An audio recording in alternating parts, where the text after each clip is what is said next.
Now to a developing story in Hillsborough County where deputies are searching for a driver who they say pulled up next to a pickup truck and started shooting. The victim claims this is a case of road rage, but deputies tell our John Thomas that's only one of the possibilities they're now investigating. John's joining us now live from the sheriff's office in Ybor City. John? That's absolutely right. Let me tell you about the guy who was shot, 45-year-old Willie Seago. He was shot in the arm, the chest, and the leg. Now, his girlfriend is saying it was the result of road rage. The sheriff's office, they're not so sure.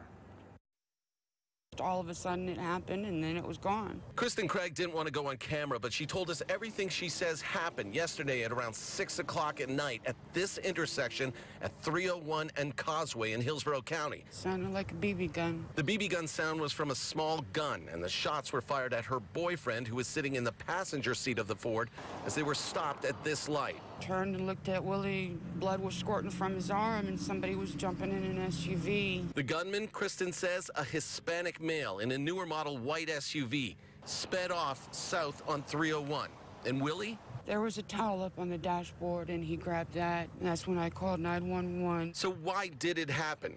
Kristen thinks it may have been road rage. They must have been in my blind spot and I cut them off and heard somebody behind me honk my horn and just kind of shrugged my shoulders. I'm sorry. But the Hillsborough County Sheriff's Office isn't so sure. Detectives are looking at video in the area to see what may have led up to the shooting, if the shooting really occurred at that stoplight. So right now, as they continue to look for a Hispanic male who may have been driving a newer white SUV, they're asking anyone who was in or around the area of 301 and Causeway to help them piece this together.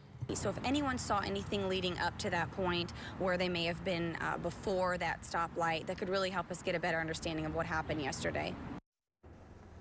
So take a look at that number on the bottom of your screen. That is the number to Crime Stoppers. If you have any information, call that number. As for Willie Seago, he was rushed to Tampa General. He is listed in stable condition. He should be okay. In Tampa, John Thomas, ABC Action News.